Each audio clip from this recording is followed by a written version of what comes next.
नमस्कार, मैं हूं श्वेता सिंह। हम आज दिन भर क्रिकेट पर चर्चा कर रहे हैं। सलाम क्रिकेट कॉन्क्लेव हमारा चल रहा है ऑनलाइन, लेकिन इस समय जो खास मेहमान हमारे साथ जुड़ रहे हैं वो न सिर्फ क्रिकेट बल्कि आज राजनीति में भी उनकी अपनी जगह है।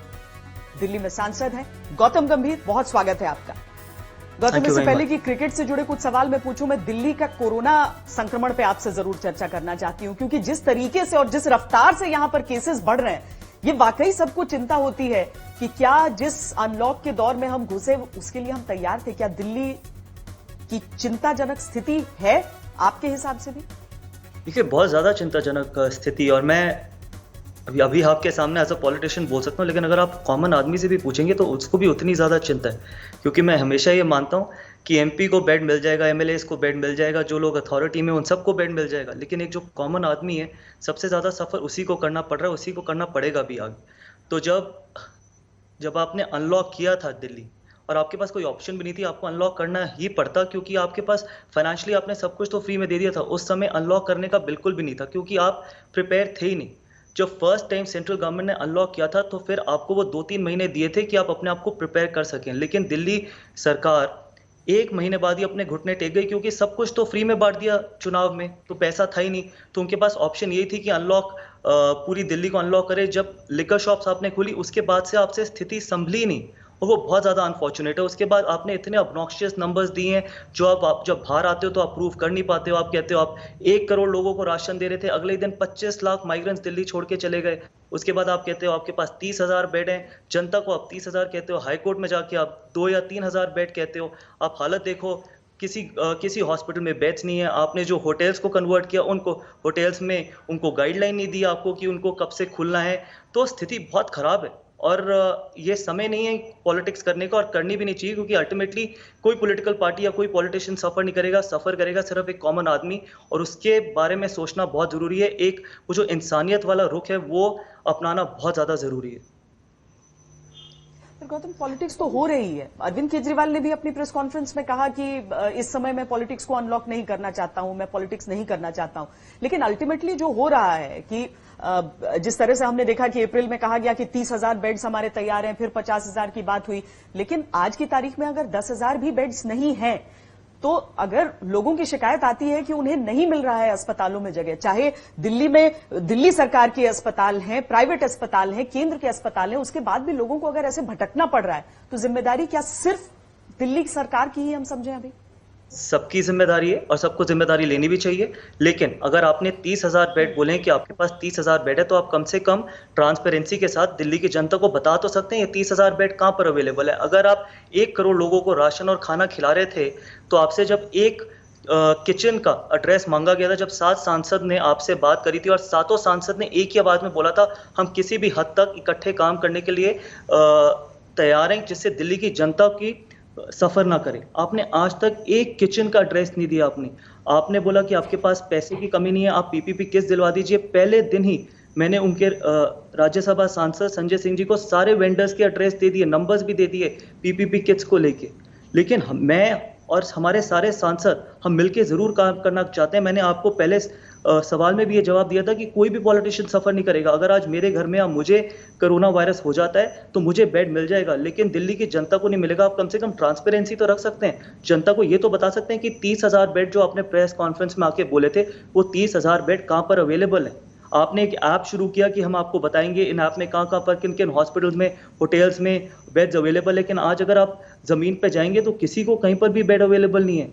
और आपने ये देखा भी होगा, आप मुझसे ज्यादा तो आपने ऑब्वियसली कवर की है ग्राउंड पे, कि कितने हॉस्पिटल्स में जाके धक्के खाने पड़ रहे हैं कॉमन आदमी को। 6-6, 7-7 हॉस्पिटल में जाते हैं, कई बार तो हॉस्पिटल बाहर से भी भगा देते हैं। तो ये बहुत अनफॉर्चुनेट है, क्योंकि आप प्रिपेयर थे ही नहीं। आपने इतने बड़े बड़े वायदे करे, बिकॉज आप प्रिपेयर इसलिए भी नहीं थे क्योंकि आपके पास फाइनेंसेस ही नहीं थे। तो ये बहुत अनफॉर्चुनेट है। और उसके ऊपर से आपने जब डीजल पे पैसा बढ़ाया, आपको डीजल पे पैसा बढ़ाना बहुत आवश्यक हो गया था, क्योंकि अगेन लेकिन एक जो डीजल है उससे बहुत चीज़ें रिलेटेड है कि आप एक कॉमन आदमी की अगर फ्यूल पे पैसा बढ़ाते हैं तो उसके साथ बहुत ज़्यादा, चाहे सब्जियां महंगी हो जाती है, हर चीज़ महंगी हो जाती है। तो इसलिए मुझे लगता है कि आप ट्रांसपेरेंसी रखिए, दिल्ली की जनता को सच बताइए। और अगर हमारे साथ मिलकर किसी भी तरीके से काम करना आप चाहते हैं, हम बिल्कुल काम करने के लिए तैयार हैं, हर हद तक जाने के लिए तैयार हैं, क्योंकि हम नहीं चाहते कि दिल्ली इतने बुरे तरीके से सफर करे। क्योंकि आप सांसद हैं, लोग आपके पास आते होंगे मदद के लिए कि जो अस्पतालों में किसी तरीके से एडमिट हो जाएं। प्राइवेट अस्पतालों के रेट्स इतने ज्यादा हैं गौतम कि अगर पूरा का पूरा परिवार किसी का इन्फेक्ट हो जाए तो उसे समझ ही में ना आए कि इलाज करवाएं तो उसके पैसे क्या लोन लेकर आ रहे हैं। आपको लगता है रेगुलेट करने की भी जरूरत है दिल्ली जैसे शहरों में? 100% मैं आपसे बिल्कुल अग्री करता हूं। मैं आपसे क्या 200% अग्री करता हूं। 5 स्टेप्स केजरीवाल जी को उठाने बहुत जरूरी है। सबसे पहले तो आपको टेस्टिंग अग्रेसिवली करवानी बहुत जरूरी है। दूसरी चीज, जो आपके जितने भी एमसीडी के हॉस्पिटल्स हैं, मेरी खुद की कॉन्स्टिट्यूएंसी में 2 एमसीडी के हॉस्पिटल्स हैं जिनको सिर्फ दिल्ली सरकार ही कन्वर्ट कर सकती है कोविड में। ईडीएमसी म्युनिसिपल कॉर्पोरेशंस के पास कोई आपने अथॉरिटी नहीं दी कि आप उन हॉस्पिटल्स को कन्वर्ट करिए। उधर भी बेड्स हैं, उधर डॉक्टर नर्सेज हैं, तो जल्दी से जल्दी आप उन हॉस्पिटल्स को कोविड सेंटर्स में हॉस्पिटल्स में कन्वर्ट करिए। तीसरे, जो प्राइवेट हॉस्पिटल्स हैं उस पर कैपिंग करनी बहुत जरूरी है जिससे कॉमन आदमी वहां पर जाकर इलाज करवा सके। चौथा सबसे ज्यादा इंपॉर्टेंट जो सुझाव है, जब अभी आपने प्रेस कॉन्फ्रेंस में आके ये बात बोली कि जी कई जो प्राइवेट हॉस्पिटल्स हैं वो माफिया की तरह बिहेव कर रहे हैं, तो जो भी हॉस्पिटल्स माफिया की तरह बिहेव कर रहे हैं उनके अगेंस्ट एफआईआर करवाइए। और पांचवा सबसे इंपॉर्टेंट सुझाव, जितने सोसाइटीज है, जितने आरडब्ल्यूएज हैं, उनके प्रेसिडेंट्स को बुला के बोलिए जो भी उनके कम्युनिटी हॉल्स है जो अभी खाली पड़े हैं वहां पर बेड्स हो गए, ऑक्सीजन मास्क हो गए या फिर वेंटिलेटर्स अगर वो प्रोवाइड कर सकते हैं तो वो वहां पर प्रोवाइड करिए। क्योंकि जो एसिम्प्टोमेटिक पेशेंट्स हैं जिनको एकदम इलाज चाहिए, जो छोटे फ्लैट्स में रह रहे हैं, उनको वहां पर वो ऑक्सीजन मिल सके या फिर वहां पर उनको इलाज हो सके, वो आइसोलेट हो सके। तो ये 5 सुझाव जल्दी से जल्दी इंप्लीमेंट करने चाहिए। और सबसे पहला जो सबसे इंपॉर्टेंट है, जो आपने बोला था कि अभी तक 4 महीने से आपने कैपिंग करी क्यों नहीं है प्राइवेट हॉस्पिटल्स में। आज सही कह रहे हैं कि कई हॉस्पिटल 10 लाख चार्ज कर रहे हैं, कई 8 लाख चार्ज कर रहे हैं। अगर कैपिंग होगी जहां पर कॉमन आदमी अपना इलाज करा पाएगा तभी थोड़ी दिल्ली की स्थिति बेहतर हो सकती है। नहीं तो दिल्ली की स्थिति ऑलरेडी हाथ से निकल चुकी है। शायद इसके बाद बिल्कुल ही ऐसी एक इमरजेंसी का स्टेट आ जाएगा जहां पर सब कुछ आउट ऑफ कंट्रोल चला जाएगा। और हम ब्लेम नहीं करना चाहते, ना हम ब्लेम गेम खेलना चाहते हैं, लेकिन कम से कम ट्रांसपेरेंसी तो हम एक्सपेक्ट कर सकते हैं दिल्ली के सीएम से। लेकिन क्योंकि दिल्ली गवर्नमेंट ने खुद अपनी तरफ से कहा है कि नेक्स्ट 50 डेज कोरोना का जिस तरीके से टाइमलाइन दिया गया है वो अपने आप में जो डरा रहा है, लोग डरे या फिर समझें कि कुछ किया जा रहा है जो इसको कंट्रोल कर पाए। शायद देखिए, बहुत अनफॉर्चुनेट है कि आपने 6 साल में आपकी जो हेल्थ इंफ्रास्ट्रक्चर है दिल्ली में उसके ऊपर बिल्कुल भी काम नहीं किया। बहुत अनफॉर्चुनेट, क्योंकि आप सिर्फ 3 महीने ही नहीं हुए सीएम बने, आप 6 साल से दिल्ली के सीएम हैं। और आपने जो अपना चुनाव लड़ा था वो आपने 2 इश्यूज पे लड़ा था। एक इशू था वो हेल्थ इंफ्रास्ट्रक्चर और एजुकेशन पे। आपका 3 महीने में पूरा हेल्थ इंफ्रास्ट्रक्चर कोलैप्स हो गया। तो ये बहुत अनफॉर्चुनेट है, क्योंकि इतना आपने जो पैसा आपको मिलता है, दिल्ली सरकार को मिलता है, अगर आप सही तरीके से लगाते और अपने विज्ञापनों पे नहीं लगाते। आप इस महामारी के वक्त भी इतने बड़े बड़े विज्ञापन दे रहे हैं, आप न्यूज़पेपर में एड्स, टेलीविजन पे ऐड, रेडियो स्टेशन में, आप रेडियो खोलिए गाड़ी में, हर गाने के बाद उनकी आवाज आती है सीएम साहब की। इस समय चाहे सेंट्रल गवर्नमेंट हो चाहे स्टेट गवर्नमेंट हो, हर एक पैसा दिल्ली लोगों की सेवा के लिए जाना चाहिए, और वो सबसे ज्यादा जरूरी है। वो मैं हमेशा बिलीव करता हूँ, क्योंकि ये वक्त नहीं है एडवर्टाइजमेंट वगैरह देने का, ये वक्त है। और आपने 6 साल में कुछ भी नहीं किया। आपने मोहल्ला क्लिनिक्स के बारे में बात करी, मोहल्ला क्लिनिक्स के बारे में कोई भी बात नहीं करता है। कम से कम आप 6 साल में एक हॉस्पिटल तो नया बना सकते थे दिल्ली में, क्योंकि आप बात कर रहे थे डेवलपमेंट के ऊपर, आप बात कर रहे थे कि हमने दिल्ली को world class infrastructure, health infrastructure दिए, वर्ल्ड क्लास एजुकेशन इंफ्रास्ट्रक्चर दिए, लेकिन 1 महीने में या 2 महीने में सब कुछ कोलैप्स हो गया। पर क्या दिल्ली में केंद्र की कोई जिम्मेदारी नहीं होगी? क्या सबकी जिम्मेदारी एमपीज की ये नहीं? देखिए, मैंने जैसे आपको भी बोला कि एमपी के अंडर आते हैं एमसीडी। मेरे खुद की कॉन्स्टिट्यूएंसी में 2 हॉस्पिटल्स हैं जो अभी तक कन्वर्ट नहीं हुए हैं। और जब मैंने कमिश्नर ईडीएमसी से बात करी तो उन्होंने बोला कि सर, हमारे को तो ये अथॉरिटी ही नहीं दी गई कि हम इसको कोविड कन्वर्ट कर सके। सिर्फ दिल्ली गवर्नमेंट के पास अथॉरिटी है कि कन्वर्ट कर सके। आप तो सिर्फ रिक्वेस्ट कर सकते हैं ना, अल्टीमेटली तो दिल्ली सरकार को ही उसको कन्वर्ट करना है। या तो फिर आप अथॉरिटी दीजिए, या तो फिर एमसीडी के कमिश्नर्स को अथॉरिटी दीजिए कि वो जाके वो कन्वर्ट कर सकें। क्योंकि मेरी कॉन्स्टिट्यूएंसी में तो एक भी हॉस्पिटल नहीं है, एक भी multi speciality hospital, super speciality hospital नहीं है। जो एमसीडी के हॉस्पिटल्स हैं वहां पर भी कोविड का इलाज नहीं हो रहा, क्योंकि दिल्ली सरकार करना नहीं चाहती। हम तो चाहते हैं चाहे सेंट्रल गवर्नमेंट हो, चाहे एमपीज हो, चाहे एमसीडी हो, चाहे दिल्ली सरकार हो, जब तक सब मिलकर काम नहीं करेंगे और ट्रांसपेरेंसी से काम नहीं करेंगे। कम से कम अगर आपसे कोई सवाल पूछता है एमपी, तो उसका जवाब तो आप दे सकते हैं। आप मुझसे सवाल पूछिए आप कि मैंने पिछले 4 महीने में क्या किया। अगर सीएम साहब मुझसे पूछेंगे, मैं सारा डेटा उनके सामने रख दूंगा। लेकिन अगर हम उनसे कोई सवाल पूछते हैं तो उनके पास कोई जवाब देने को भी नहीं होता, क्योंकि आप ट्रांसपेरेंसी रखना ही नहीं चाहते। आपके पास इंटेंट ही नहीं है, और इंटेंट इसलिए भी नहीं है क्योंकि आपके पास फाइनेंसेस नहीं है। फैक्ट ये, अगर आपके पास फाइनेंसेस होते, आप सरकार देखिए, अब मैं बीजेपी का हूं इसलिए मैं सिर्फ बीजेपी के स्टेट्स की बात नहीं के बारे में बात नहीं करूंगा। अब पंजाब में देखिए, पंजाब ने किस तरीके से हैंडल किया, अब केरला में देखिए, केरला ने किस तरीके से हैंडल की है। इतनी मच स्लिंगिंग तो किसी और सरकार में नहीं होती, इतनी ब्लेम गेम तो कोई और सरकार नहीं खेलती। जब आप देखिए कोई रिस्पॉन्सिबिलिटी नहीं लेना चाहते। पंजाब कितना बड़ा स्टेट है, दिल्ली से शायद 5 गुना बड़ा स्टेट है पंजाब, लेकिन वो भी तो मैनेज कर रहे हैं। केरला सबसे ज्यादा शुरू में केसेस केरला में आए थे, उन्होंने पूरा टर्न अराउंड कर दिया। सारी प्रॉब्लम्स आप ही को हैं, सारी ब्लेम गेम्स आप ही ने खेलनी है। कभी तो आप खड़े होकर ये बोलिए ना कि हाँ मेरी रिस्पॉन्सिबिलिटी है। आप ये बोलें कि ठीक है मैंने एक्सपेक्ट नहीं किया था कि इतना खराब हो जाएगा, तो मैं फेलियर नहीं मानता, लेकिन मैं चाहता हूं कि ये चीजें बेहतर हो, तो कम से कम एक्सेप्ट तो करें ना। आपको सीएम चुना गया है, आप ये नहीं कर सकते कि दिल्ली की जनता को मरने के लिए छोड़ दें कि जिसका इलाज हो गया, जिसका इलाज नहीं हुआ वो उसकी किस्मत। इसलिए तो इलेक्टेड गवर्नमेंट इलेक्ट नहीं होती। आज आप दिल्ली के सीएम हैं, हर एक व्यक्ति की 2 करोड़ 2.5 करोड़ जनता जो दिल्ली की, उन सबकी रिस्पॉन्सिबिलिटी आपके ही कंधों पे है। प्रेस कॉन्फ्रेंसेस करके ऑब्नॉक्शियस नंबर्स देके चीजें नहीं बेहतर होंगी। ग्राउंड लेवल पे जाके देखिए कि क्या हालत आपने कर दी है। तो इसलिए मैं चाहता हूं कि उनको किसी भी तरीके का सपोर्ट चाहिए, हर तरीके के सपोर्ट देने के लिए हम रेडी है, केंद्र सरकार भी रेडी है। तो इसलिए कम से कम सच्चाई बोलिए और सच्ची नीयत के साथ बाहर आइए, हम जरूर इकट्ठे मिलकर काम करेंगे।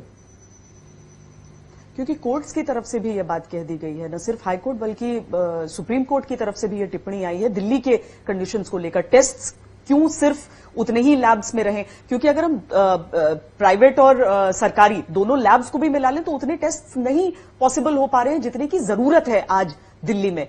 दिल्ली की जो पॉलिटिकल सिचुएशन, जो कंट्रोल किस चीज पर नहीं, जिस चीज की बात बार बार अरविंद केजरीवाल कहते हैं कि मेरे पास पूरा 100% कंट्रोल नहीं है, क्या आपको लगता है कि ये एक कारण हो सकता है कि दिल्ली का सिचुएशन ज्यादा कॉम्प्लिकेटेड है बाकी जगहों से? देखिए, दिल्ली सरकार के हॉस्पिटल्स का कंट्रोल तो आपके पास था। 6 साल में आपने उन हॉस्पिटल्स की क्या हालत करी है। और मैं आपको अगर मैं आपको ये आंसर दूंगा तो आपको फिर लगेगा कि मैं पॉलिटिक्स करना चाहता हूँ। 6 महीने पहले जब ये वायरस नहीं आया था, मैं लाल बहादुर शास्त्री हॉस्पिटल में गया था अपनी कॉन्स्टिट्यूएंसी में। एक बेड पे 3 बच्चे लेटे हुए थे, और वो दिल्ली सरकार का हॉस्पिटल है। ये आपने 6 साल में इन्वेस्ट किया दिल्ली के हेल्थ इंफ्रास्ट्रक्चर पे। कम से कम वो हॉस्पिटल्स तो आपके अंडर आते हैं। एक बेड पे 3 बच्चे। और जब मैंने वहां पर एमएस से पूछा तो उन्होंने बोला कि हमने 1000 बेड्स का कब से प्रपोजल दिया हुआ है और कोई एक्शन नहीं हुआ उसके ऊपर। कितनी अनफॉर्चुनेट है ये। और ये कौन सफर कर रहा है? आपका तो इलाज आरएमएल में हो जाएगा, आपका तो इलाज एम्स में हो जाएगा, सफदरजंग में हो जाएगा। आपको टेस्टिंग करवाने की जरूरत पड़ी तो आपने टेस्ट भी करवा लिया, 3 घंटे में आपको रिपोर्ट भी मिल गई, ठीक है। लेकिन जो कॉमन आदमी है, जो 3-3, 4-4 दिन धक्के खा रहा है सिर्फ एक टेस्टिंग के लिए, और कई बार उनकी टेस्टिंग भी नहीं हो रही, उनकी क्या गलती है? आप उनके भी सीएम हैं। आप सिर्फ एड्स देने के सीएम नहीं है या बड़े बड़े वायदे करने के सीएम नहीं है। और ये चीज मैंने अपनी आंखों से देखी है 6 महीने पहले जो हालत थी। मतलब आप अगर उन हॉस्पिटल्स की हालत जाके देख लेंगे तो आपको शर्म आ जाएगी कि यहाँ पर किस तरीके से इलाज हो रहा है। वो तो दिल्ली, वो भी आपके अंडर नहीं है। माना कि ठीक है कि आपके पास कंप्लीट कंट्रोल नहीं है, आप हमेशा हर चीज में सेंटर पे ब्लेम करते हैं कि जी पुलिस मेरे अंडर नहीं है, मेरे को स्टेट हुड चाहिए। लेकिन जो चीज आपके अंडर है उसकी आपने क्या चीजें बेहतर करी हैं, आप उसका तो जवाब दें। आपने मोहल्ला क्लिनिक बना दिया, आपने कह दिया कि इसकी तो यूएस में स्टडी हुई है, इसकी यूके में स्टडी हुई है। कहाँ गए वो मोहल्ला क्लिनिक? जहां पर आपको इन्वेस्ट करना चाहिए था हेल्थ इंफ्रास्ट्रक्चर पे, वहां पर आपने 1 रुपया भी सही तरीके से इन्वेस्ट नहीं किया। सिर्फ वापस सत्ता में आने के लिए आपने वही एक चीज करी है, बाकी आपने दिल्ली की जनता को मरने के लिए बिल्कुल छोड़ दी है। तो ये बहुत अनफॉर्चुनेट है। गौतम, क्योंकि 2 चीजें इस समय दिल्ली में चल रही हैं। एक तो ऐसा है कि ऐसा नहीं कि कोरोना का लॉकडाउन जो है वो अधिकतर अब तो अनलॉक ही है, दिल्ली में खासकर अधिकतर चीजें अनलॉक हो चुकी हैं। तो इसीलिए लोगों को जो रोजगार का संकट पैदा हुआ था और पैसों की जो समस्या, जिसकी वजह से हमने आपको भी देखा और बहुत सारे लोग ऐसे जो उन गरीबों को खाना खिलाने में, राशन पहुंचाने में जुटे रहे थे दिन रात, ऐसी तस्वीरें थी। लेकिन आज भी उन लोगों को वो समस्या है, उससे जूझ रहे हैं। और साथ में ये मर्ज जो है, ये जो बीमारी है, वो भी बढ़ते जा रही है। तो अब दिल्ली निकलेगी कैसे इससे, अगर ऐसे ही चलता रहा तो? श्वेता जी, मैं आपको एक चीज बताता हूं कि सबसे ज्यादा जरूरी था माइग्रेंट्स के बारे में सोचना। शुरू में सबसे पहला अगर कोई स्टेप लिया जाना चाहिए था तो उनके बारे में सोचना चाहिए था। दिल्ली सरकार उनको राशन दे रही थी तो 4 किलो गेहूं दे रही थी, आटा नहीं। मतलब 4-4, 5-5, 6-6 घंटे लाइन में खड़े होने के बाद जब आपको राशन मिला भी तो उसमें भी आपको गेहूं मिला, आटा नहीं। फिर उसके बाद आप गेहूं पिसवा के उसको आटा बनाने के लिए भी आप 4-4, 5-5 घंटे खड़े हुए। इस तरीके से आप सोचना चाहते हैं? देखिए, मैं नहीं बताना चाहता कि मैंने अपनी कॉन्स्टिट्यूएंसी में कितने लोगों को टच किया, वो आपको जनता बताएगी, क्योंकि मैं अपने बारे में बोलूंगा तो उसका कोई फायदा नहीं है। क्योंकि असली आपकी अचीवमेंट वो है कि जब जनता आपके बारे में बोले कि क्या मैंने उनकी जिंदगी टच करी है या नहीं करी। लेकिन ये दिल्ली सरकार की कॉन्ट्रीब्यूशन है कि जब आप राशन की बात करो तो आप गेहूं प्रोवाइड करते हैं, और उसके अलावा 6-6 घंटे की जब लाइन में खड़े होते, मेरे घर के सामने स्कूल है जहां पर प्रोवाइड कर रहे थे, 6-6 घंटे लोग सुबह लाइन में खड़े होते थे और उसके बावजूद भी उनको राशन नहीं मिलता था। जब मिलता था तो गेहूं मिलता था, जिसको फिर उनको 6-6 घंटे लाइन में खड़े होकर पिसवाना पड़ता था। आपने ना माइग्रेंट्स के बारे में सोचा, ना आपने डॉक्टर्स के बारे में सोचा, ना आपने नर्सेस के बारे में सोचा, किस चीज के बारे में आपने सोचा। टेस्टिंग की बात करो, आपने प्राइवेट लैब्स को मना कर दिया कि हम टेस्टिंग नहीं होने देंगे। आपने डेथ के नंबर पे फच किए, मतलब आप डेथ नंबर्स पे भी फच कर सकते हैं। एक्सेप्ट करिए ना, जिसके घर का व्यक्ति गया उससे ज्यादा खराब किसी को नहीं लगेगा। कम से कम थोड़े तो इमोशंस दिखाइए। प्रेस कॉन्फ्रेंसेस से कुछ फर्क नहीं पड़ेगा, बड़े बड़े नंबर्स देने से कुछ फर्क नहीं पड़ेगा। एक इंसानियत तो दिखाइए। कॉमन आदमी जो सफर कर रहा है उसके साथ खड़े रहिए। कब खड़े आप होंगे? लोगों ने अपनी तरफ से मदद का हाथ बढ़ाया है, आपने कहा है कि आइए हम कोऑपरेट करें, हम मिलकर एक साथ बढ़े, हम दिल्ली को इस समस्या से उबारें।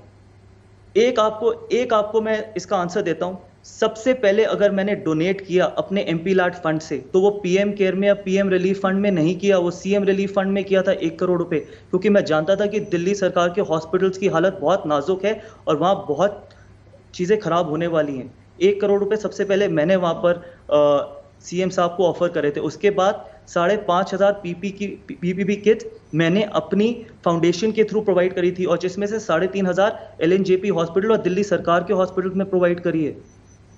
इसके अलावा मास्क हो गए या फिर फेस शील्ड हो गई, वो भी दिल्ली सरकार के हॉस्पिटल में, और उसकी रिसीविंग्स भी है मेरे पास। अगर आप चाहेंगे तो मैं दिखा दूंगा।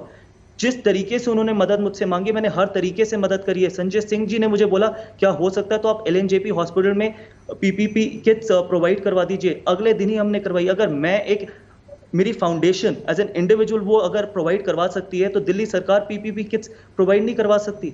आप ब्लेम करते हैं डॉक्टर्स को, आप ब्लेम करते हैं नर्सेस को, जो फ्रंट लाइन वॉरियर्स हैं, जिनको ये जंग जीतनी है। आप उनको भी अगर चीजें प्रोवाइड नहीं कराएंगे, और आप प्रोवाइड करा सकते भी नहीं थे, टू बी ऑनेस्ट।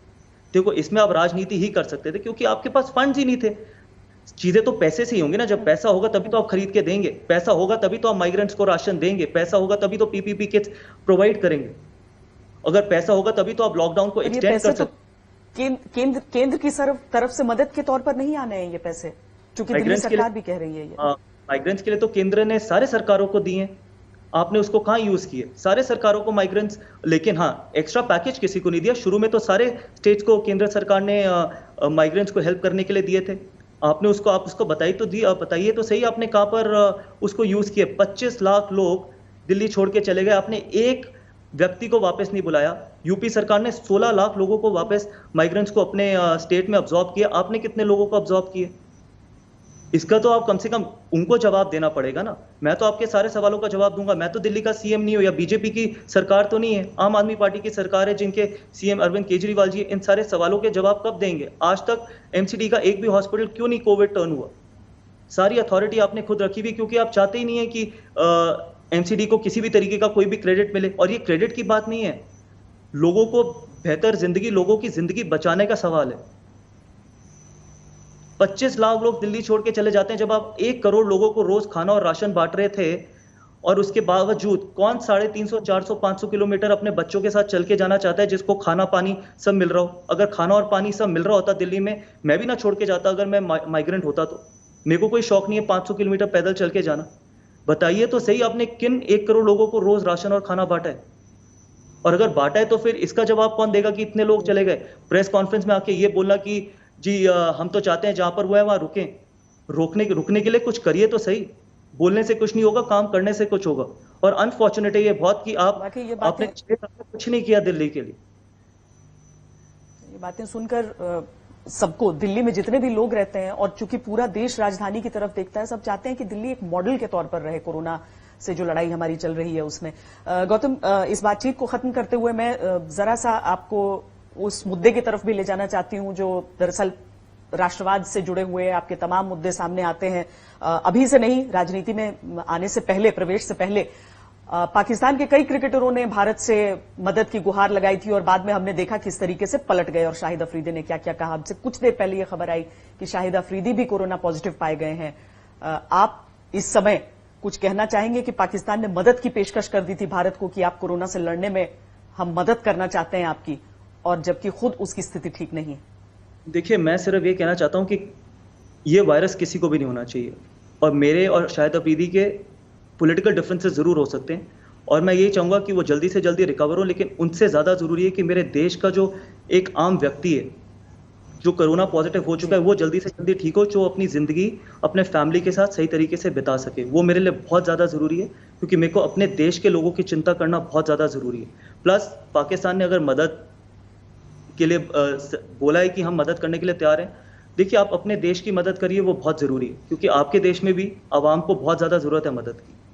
बाकी अगर आपने मदद के लिए अपना हाथ आगे बढ़ाया तो हम बिल्कुल उसका शुक्रिया करते हैं, लेकिन हो सके तो कम से कम सबसे ज्यादा जरूरी है कि जो टेररिज्म, क्रॉस बॉर्डर टेररिज्म है, वो बंद करिए। क्योंकि इस स्थिति में भी जब पूरी दुनिया वायरस के साथ लड़ रही है, आज भी हमारे जवान कश्मीर में या फिर आप क्रॉस बॉर्डर टेररिज्म हो रहा है, तो कम से कम ये चीज तो वो बंद करें।